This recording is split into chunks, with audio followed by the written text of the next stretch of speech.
이 주보에도 보면 맨 앞에 다시 주님 앞에 서라라고 하는 말씀이 크게 나와 있습니다. 저는 이 표를 정할 때 하나님 앞에 기도하고 내년에 우리 교회가 어떻게 가야 합니까? 어디로 가야 합니까? 이 시대에 우리 교회는 어떤 교회가 되어야 합니까? 라는 질문을 하나님께 종종 하곤 합니다. 근데 하나님께 주신 말씀은 이 베드로를 통해서 주신 말씀인데 다시 주님 앞에 서는 것, 우리 모두가 다시 주님 앞에 서서 나가야 한다는 것을 제가 하나님의 음성을 들었습니다. 여기 포인트는 다시입니다. 다시는 again이란 뜻이기도 하죠. 다시 할 수 있다는 거예요. 우리는 쓰러지고 넘어질 때도 있고 실패할 때도 있지만 우리 흔히 다시 일어나라고 하잖아요. 신앙생활도 마찬가지입니다. 다시 일어날 수 있습니다. 오늘 본문은 다시라고 하는 말이 again이라고 하는 말이 얼마나 정확한가, 어떤 의미인가를 우리에게 잘 보여주고 있습니다. 베드로는 주님의 수제자였습니다. 그는 갈릴리에서 고기를 잡던 어부였습니다. 대개 대를 이어서 고기를 잡았을 겁니다. 그 아버지도 고기 잡는 어부였을 거예요. 왜냐하면 그 당시에는 대개 아버지 직업이 아들의 직업이 되곤 하기 때문입니다. 그런데 고기를 잡고 있을 때 예수님께서 이 베드로를 부르셨습니다. 마가복음 1장 16절에서 18절의 말씀을 한번 보시면 우리 한 절씩 교독하겠습니다. 갈릴리 해변으로 지나가시다가 시몬과 그 형제 안드레가 바다에 금을 던지는 것을 보시니 그들은 어부라.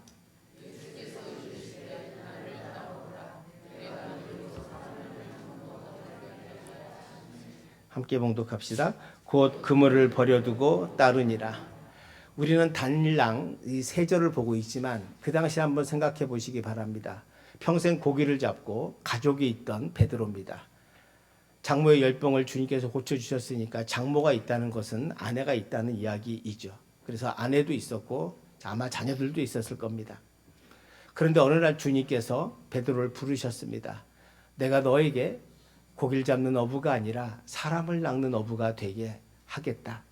그러니까 이제부터는 고기를 잡아서 먹고 사는 게 아니라 사람의 인생을 바꾸는 정말 중요한 일을 내가 너와 함께 할 테니 나를 따라올래?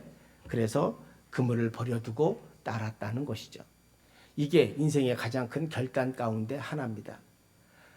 이 베드로는 자기가 하던 직업을 내버려두고 가족도 있는데도 불구하고 가족은 알아서 살으라고 하고 예수님을 따르라고 결단하게 되는 거죠. 이거는 놀라운 삶의 전환이기도 합니다.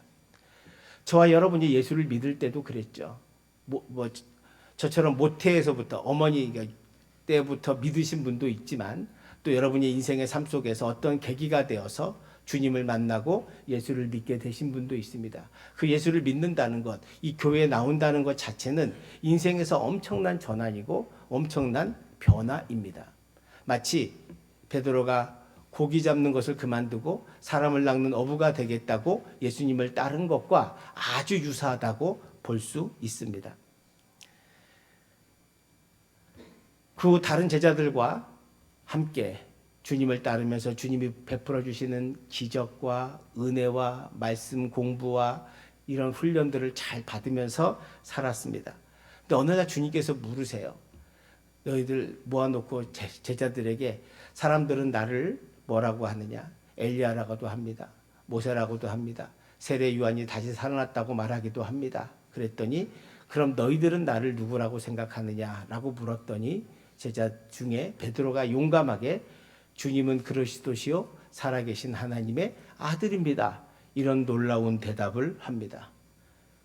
주님이 그 대답을 듣고 놀라시면서 칭찬하시죠. 그리고 나서 마태복음 16장 17, 18절에서 이런 말씀을 하십니다. 우리 한 절씩 교독할게요. 예수께서 대답하여 이르시되 바요나 시몬아 내가 복이 있도다. 이를 내게 알게 한 이는 혈육이 아니요 하늘에 계신 내 아버지시니라.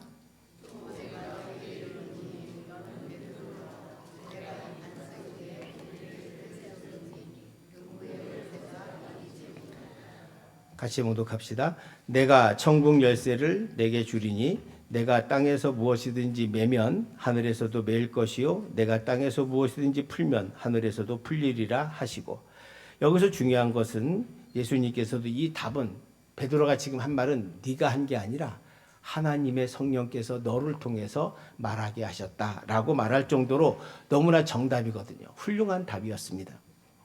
그래서 주님께서는 그에게 게바라고 하는 이름을 별칭을 불러줍니다. 게바는 반석이란 뜻입니다.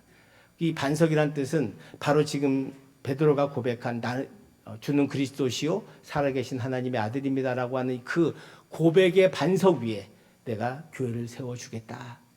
우리 교회는 바로 이 베드로의 고백, 주는 그리스도시요 살아계신 하나님의 아들입니다라는 고백 위에 서 있는 교회입니다. 이 교회가, 그러니까 베드로가 지금 얼마나 놀라운 말을 했는가를 우리가 알 수 있죠. 그런데 이게 본인의 말이 아니라는 것, 하나님께서 이를 통해 말씀하셨다는 것이 언제 드러나냐면 그 다음 바로 드러납니다.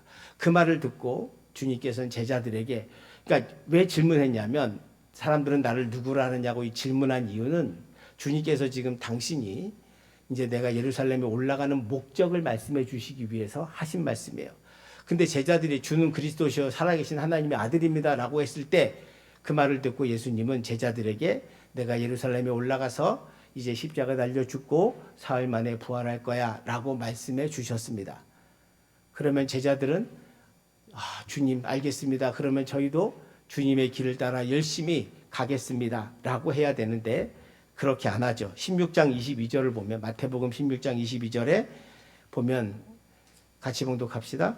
베드로가 예수를 붙들고 항변하여 이르되 주여 그리 마옵소서, 이 일이 결코 죽게 미치지 아니하리이다.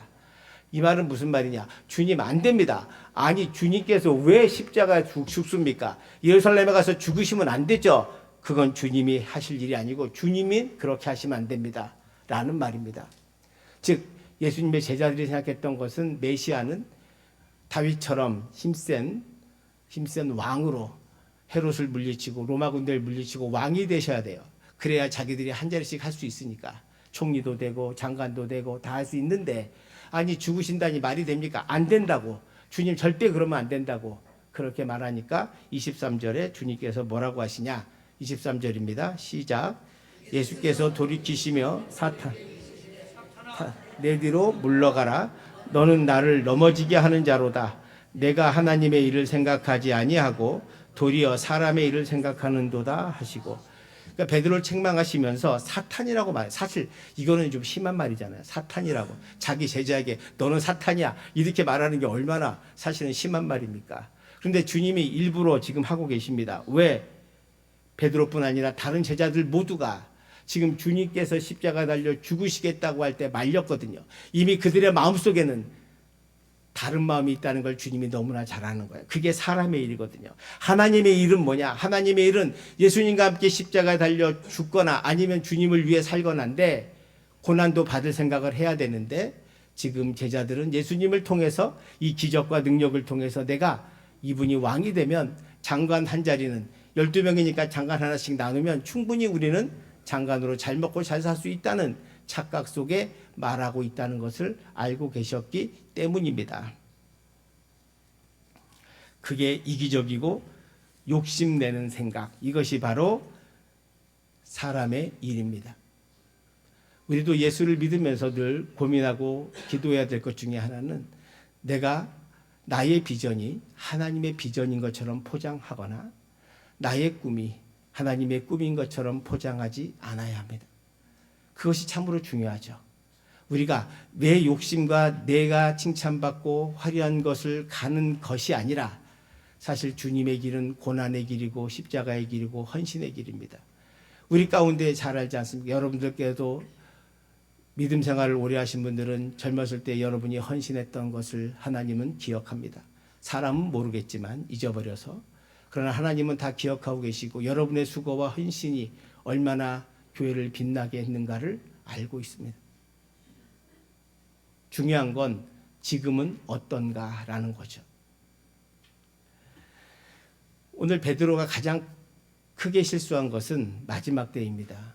주님께서 잡히시기 전에, 잡힐 때도 베드로가 도망갔지만 사실 그 이전에 베드로가 다른 제자들 앞에서 쟤네들은 다 배신해도 나는 주님을 절대로 배신하지 않는다고 큰 소리 칠 때가 있었습니다. 주님께서 그걸 보면서 너는 닭 울기 전에 나를 3번 오늘 배반할 거다라고 말씀합니다. 근데 절대 아니라고. 나는 주님과 함께 죽을 거예요 라고 큰 소리 쳤습니다. 그게 교만인 거죠. 그런데 주님이 잡히실 때, 다 도망갈 때 베드로 역시 도망갔습니다.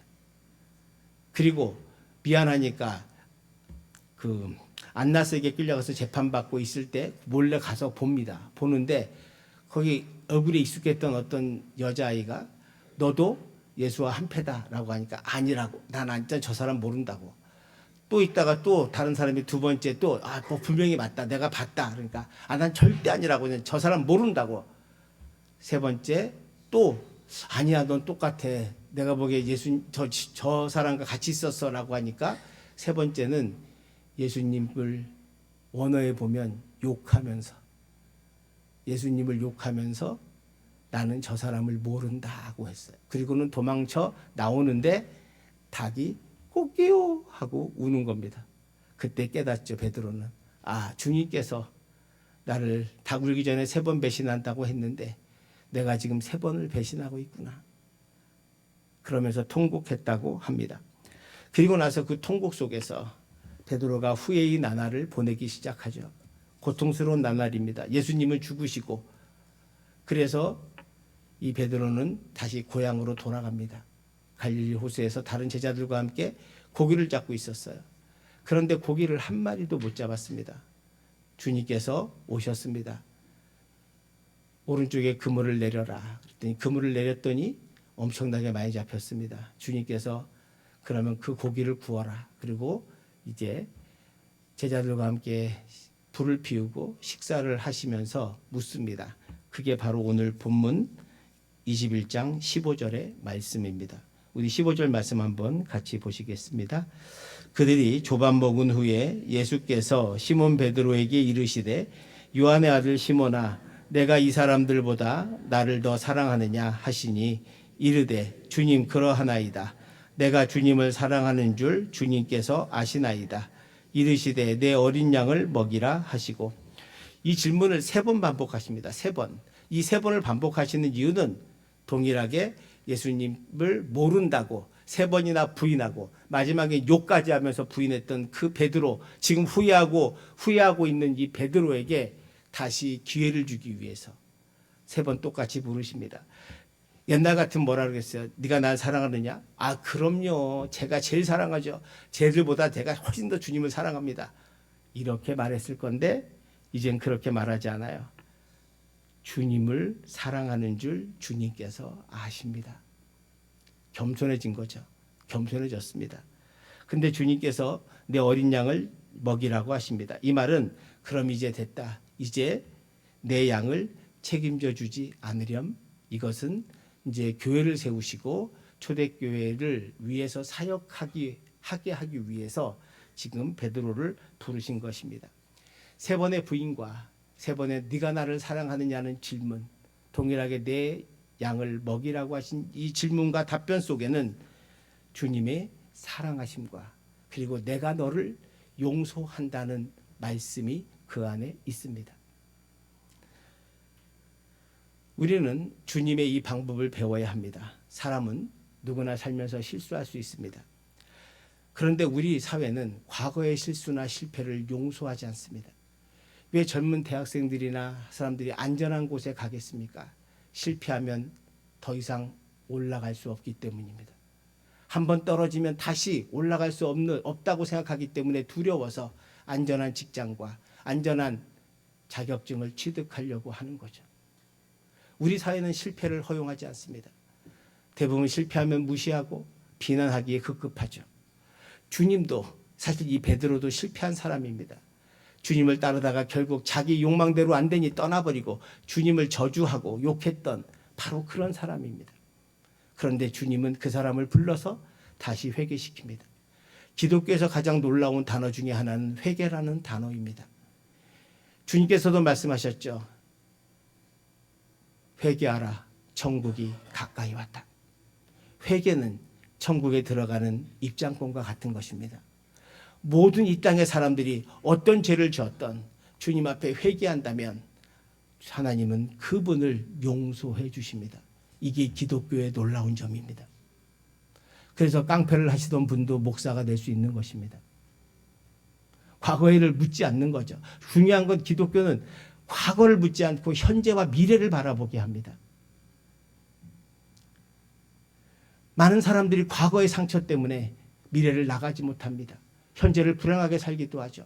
어릴 때의 그 경험, 상처 때문에 커서도 제대로 살아가지 못하고 그 상처받은 것 때문에 더 문을 닫고 벽을 쌓으면서 스스로 유폐시키는 불행한 삶을 사는 분들이 너무 많이 있어요. 과거를 묻는다면 저도 이 자리에 설 수 없고 우리 모두도 마찬가지입니다. 그러나 주님께서 우리를 용서해 주셨고 우리에게 과거를 덮어주신단 말이에요.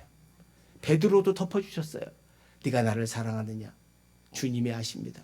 그 3번의 대답과 질문을 통해서 주님은 그를 덮어주셨고 용서해 주셨습니다. 용서는 전제가 있습니다. 그건 회개입니다. 주님께서는 무턱대고 용서해 주는 게 아니야. 진정으로 회개할 때 그 사람을 용서해 줍니다. 주님은 이미 베드로가 닭 울고 나서 3번을 부인했던 그 자신을 보며 얼마나 처절하게 회개하고 울었는가를 너무나 잘 압니다. 3년을 주님을 따라다니면서 내가 주님 다음 수제자라고 큰 소리 쳤지만 자신의 삶의 모습을 보면, 신앙을 보면 겨우 자기 생명 하나 살겠다고 예수를 3번이나 부인했던 자기의 모습, 그것도 욕하면서까지 비난했던 자신의 모습을 보면서 절망할 수밖에 없는 인간의 모습을 봅니다. 그런데 주님은 그를 네가 나를 사랑하느냐? 라고 다시 물어줌으로 그를 회복시키고 용서해 주셨습니다. 만일 초대교회가 베드로에게 네가 예수의 제자로 자격이 있어? 너 예수님 잡히실 때 너 3번이나 주님을 부인했잖아 라고 말한다면 초대교회는 큰 일꾼을 잃게 됩니다. 사실 베드로보다 더 큰 건 사도 바울입니다. 그가 사울일 때 그는 예수를 믿던 사람을 잡으러 다니던 사람이었고 또 많이 잡아가지고 성과도 좋아서 많은 사람을, 그리스도인들을 감옥에 넣었던 사람이에요. 근데 그가 다메섹 도상에서 예수님을 만나고 변화되었습니다. 처음에는 예루살렘 교회도 믿지 않았어요. 저놈이 또 우리를 잡아가려고 저러나 싶었는데 바나바가 같이 대화하고 얘기하면서 이 사람이 정말로 회개했구나. 그래서 예루살렘 교회 데리고 와서 소개시켜주고 인사도 시켜주고 자기가 안디옥 교회로 갈 때 다수에 있던 바울을 불러서 함께 사역하고 소아시아의 전도 여행도 같이 다녔습니다. 여러분 만약 초대교회가 성도가 바울더러 야 너는 옛날에 우리를 잡으러 다니던 놈 아니었냐? 너를 우리가 어떻게 믿고 살냐?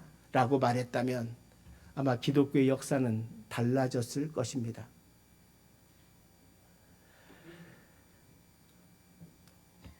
교회가 부흥의 역사를 새로 쓴 것은 바로 이렇게 회개하고 돌아온 자들을 주님의 자녀로 받아주었고 그들을 사용했기 때문에 초대교회의 부흥의 역사가 있었습니다. 베드로가 다시 회복했고 이제 주님이 용서하셨습니다. 근데 베드로에게 주님이 그의 남은 삶이 어떠한지를 설명해 줘요. 그게 오늘 본문 18절 말씀입니다. 18절 말씀 한번 같이 봉독할게요. 내가 진실로 진실로 내게 이르노니 내가 젊어서는 스스로 띠뛰고 원하는 곳으로 다녔거니와 늙어서는 내 팔이 벌리리니 남이 내게 띠띠우고 원하지 않는 곳으로 데려가리라. 이 말씀이 애매하니까 이걸 19절에서 풀어줘요. 19절 보세요. 이 말씀을 하심은 베드로가 어떠한 죽음으로 하나님께 영광을 돌릴 것을 가리키심이로라. 이 말씀을 하시고 베드로에게 이르시되 나를 따르라 하셨습니다. 주님은 베드로를 다시 회개시켜서 따르게 하고 네가 젊을 때는 네 마음대로 띠띠운다는 것은 매출복입니다. 그 당시에는 옷이 단추나 이런 게 없으니까 띠를 떠서 이렇게 묶어가지고 나간단 말이에요. 그러니까 젊을 때는 네 마음대로 돌아다녔지만 이제 나에게 붙들려서 이제 너는 나를 따르고 나의 길을, 주님의 원하는 길을 가야 한다는 뜻입니다. 그 길이 뭐냐? 바로 사망의 길이고 죽음의 길이고 순교의 길이었습니다. 로마에서 열심히 사역하던 베드로, 네로의 박해가 심해져서 이제 사람들이 피하라 그러죠. 빨리 사도 베드로님 피하세요. 여긴 우리가 있겠습니다. 그래서 사도 베드로가 산을 넘어 도망가는데 앞에서 예수님이 오시죠. 묻습니다. 쿠아바디스 도미네, 주여 어디로 가시나이까? 네가 버린 로마로 나는 간다.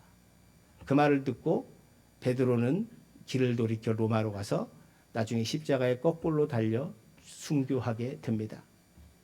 바울도 마찬가지고요. 바울은 못 베어 죽죠. 바울이 못 베어 죽는 것은 그가 로마 시민권자이기 때문입니다. 그렇기 때문에 그는 십자가형은 당하지 않아요. 목을 벨 뿐이지. 사랑하는 성도 여러분, 나무가 살아가는 방식이 두 가지가 있더라고요. 하나는 꽃으로 사는 삶이 있고 열매로 사는 삶이 있습니다. 꽃을 보기에는 너무 화려하죠. 봄날의 벚꽃이나 또 국화나 매미, 아름다운 꽃들이 얼마나 장미나 아름다운 꽃이 많이 있습니다. 화려하죠. 보기도 좋습니다. 그런데 나무는 열매 맺는 나무가 있어요. 여름의 무더위와 태풍의 그 고난을 견디고 살아나서 가을에 아름다운 열매를 맺는 열매 나무들이 있습니다. 우리는 꽃으로 살 것인가? 열매로 살 것인가? 그리스도인들은 꽃으로 사는 존재가 아니라 열매로 사는 존재라고 믿습니다. 화려하진 않지만, 티나진 않지만, 한번 생각해 보세요. 2000년 전에 베드로와 사도 바울을 그 당시에 어떤 사람이 기억했겠습니까? 그러나 2000년이 지난 오늘 우리는 그 당시의 왕이나 그 당시의 귀족이나 그 당시의 부자는 이름을 알지 못합니다.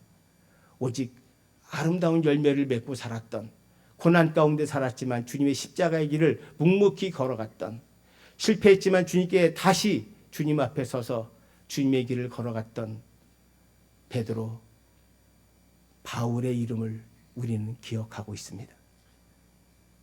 인생이 저는 그거라고 생각합니다. 올 한 해 저와 여러분에게 주신 선물 같은 한 해입니다. 이 한 해를 여러분 마음대로 살지 마시고 주님의 뜻대로 사시기를 축원드립니다. 꽃으로 사는 것도 아름답지만 열매 맺는 인생이 더 아름다운 것. 비록 사람들에게 티는 나지 않고 내 헌신과 수고가 빛나진 않을지라도 아름다운 열매가 여러분의 삶 속에서 주님을 통해 맺게 될 것이요, 그 열매를 여러분이 삶 속에서 풍성히 누리게 될 줄 믿습니다. 이제 우리 모두 다시 주님 앞에 서서 베드로와 바울처럼 후회하지 않는 한 해, 하나님 앞에 기쁨으로 충성하며 헌신하는, 그래서 아름다운 열매를 맺어가는 한 해가 되시기를 주님의 이름으로 축원드립니다. 기도하겠습니다.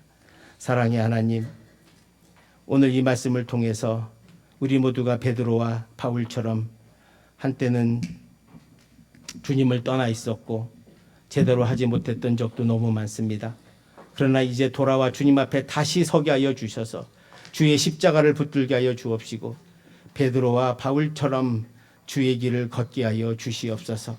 화려한 꽃은 아니지만, 폼도 나지 않을 수 있지만, 그러나 아름다운 열매를 맺기 위해 뜨거운 여름과 태풍도 이기고 마침내 가을에 아름다운 결실을 맺는 나무들처럼 우리 성도들이 그런 아름다운 열매를 올 가을에 맺을 수 있도록 인도하여 주옵시고, 인생의 계절 속에서 하나님의 아름다운 열매가 맺어 풍성한 삶, 축복의 삶을 살아가는 우리 성도가 되게 하여 주시옵소서. 감사드리며 예수님 이름으로 기도하옵나이다. 아멘.